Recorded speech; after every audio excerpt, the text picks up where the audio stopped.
ایک آستانہ مینوں دسو جتھے تربیت گاہ دا انتظام ہوئے دعوت اسلامی کے علاوہ. کوئی ایک بڑے سے بڑا آستانہ مجھے بتائیں جہاں تربیت گاہ، جہاں جو بندہ نماز کے مسائل سے واقف نہیں اسے نماز کے مسائل سکھائے جاتے ہوں. کوئی ایک بڑے سے بڑا آستانہ بتائیں. 20 سال ہو گئے مرید ہوئے، 15 سال پہلے آپ مرید ہوئے تھے، 10 سال پہلے، 5 سال پہلے مرید ہوئے تھے. 10 سالوں کے اندر آپ کو نماز بھی ٹھیک نہیں کروائی، وضو کے طریقے کا بھی پتہ نہیں چلا.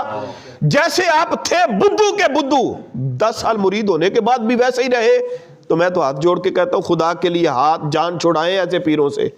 اگر 10 سالوں دے اندر تواڈے چہرے تے پیر داڑھی بھی نہیں لیا سکیا، آپ کو سنت کی اہمیت، سنت تو کیا فرض کی اہمیت بھی نہیں بتا سکا، جان چھڑا لے. ہمارے ہاں چونکہ یہ مشن ہی نہیں. جتنے پیرانے نظام آتے ہیں، میں پھر کہہ رہے ہیں محسوس نہ کرے ہو، شیڈول کی ہوتا ہے جی، روٹین کی ہے. پیر صاحب تشریف لائیں گے، سالانہ دورہ ہوگا، ماہانہ دورہ ہوگا، اور دورے میں کیا ہوگا؟ مرید کی کوئی گارا کی تربیت ہوگی، کوئی سکھایا جائے گا.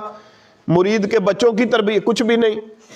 وہ سالانہ دورے میں 2-4 مشٹنڈے پہلے آئیں گے، وہ بتائیں گے پیر صاحب تشریف لے آ رہے ہیں، کھڑے ہو جاؤ، استقبال کرو، ہار پاؤ، انج کھلونا ہے، انج ادب کرنا ہے. بس پیر کے ادب اداب ہوں گے. اس کے بعد بتایا جائے گا چینی دی پلیٹ رکھو، وہ 5000 روپیہ رکھو. یہی ہوتا ہے نا. پیر صاحب آئیں گے، دعا کریں گے، 5000 کا نوٹ پیر صاحب کی جیب میں، چینی اپنے ڈبے چ پاؤ، تہاڈی مرضی، جتھے مرضی کسے ونڈو نہ ونڈو، کھانی کھاؤ نہیں کھانی. یہ بتایا جاتا. بس دانیاں دی بوری کیویں بھر کے دینی، کتھے رکھنی تے گڈی چ کیویں پہنچانی دانیاں دا. یعنی یہ ہمارے سالانہ دورے میں یہی ہوتا ہے. یہ کوئی تربیت کا دورہ نہیں ہوتا، یہ لنگر اکٹھا کرنے کے لیے. اور پھر وہ عرس کی محفل جس کے نام پہ لنگر اکٹھا کیا جاتا ہے، وہاں مجھے بتائیں کیا ہوتا ہے؟ وہاں کوئی نماز کی طرف آپ کی توجہ دلوائی جاتی ہے؟ کوئی رغبت کہ آپ نہیں پڑھتے تو اتنے گناہ گار ہیں، جو روزہ نہیں رکھتا جناب اس کو یہ سزا ہوگی. اگر آپ کو وضو کے فرائض بھی نہیں پتا، غسل کے فرائض بھی نہیں پتا، آپ کو وہ جو فرائض سیکھنے چاہیے ان کی معلومات بھی نہیں، تو کل قیامت کے دن آپ سے پوچھا جائے گا. یہ بتایا جاتا نہیں. عرس کی محفل کے اندر بھی پیر کے فضائل ہیں. عرس کی محفل میں بھی کہیں دور دور تک تربیت گاہ کا. میں جمعے کے دن ایک بڑا سوچ سمجھ کے یہ گزارش کر رہا تھا کہ جنہیں پیران دے مرید نے خدا دا نا جے اج دے دور دے، علامہ صاحب جو فرماتے بالکل ٹھیک فرما رہے تھے. انی احب صالحین، کتے آکھیا میں اللہ دے ولی نال پیار کرنا.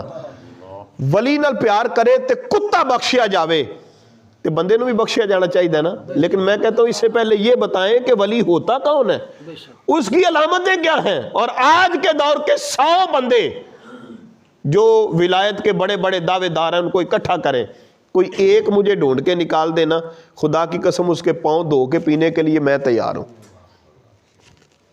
شیخ کامل مولانا الیاس قادری صاحب جیسی ہستیاں دنیا میں ہیں جو بے لوث دین اسلام کی خدمت کر رہے ہیں. وہاں آپ کو تربیت کا رنگ بھی نظر آئے گا، وہاں آپ کو تربیت گاہ بھی نظر آئے گی. میں کہتا ہوں 3 دن ان کے ساتھ رہنے والے، صرف 3 دن ہم نے دیکھا ہے. چور تھے، ڈاکو تھے، لچے تھے، لفنگے تھے، کسی کا غصب کر کے کھاتے تھے. 3 دنوں کے اندر ہی اللہ کے فضل سے چہرے پہ داڑھی رکھنے کی نیت بھی ہو گئی، سر پہ امامہ بھی سج گیا، نماز کے پابند بھی بن گئے.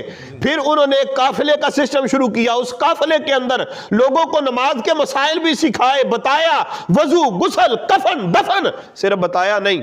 2 4 مہینے کے اندر ہم نے دیکھا مبلغ بن گئے اللہ کے فضل سے. لوگوں کی یہ تھا رنگ پیری مریدی کا. پڑھ لے آپ پیر جماعت علی کی ہسٹری کو پڑھیں، غوث اعظم کی ہسٹری کو پڑھیں. ایک خطاب کے اندر آنے والے توبہ کر کے جاتے تھے گناہوں سے کہ آئندہ زندگی میں کوئی گناہ نہیں کریں. بارے بس ایک رسم ہے جو چلی ہوئی ہے، محسوس نہ کیجئے گا.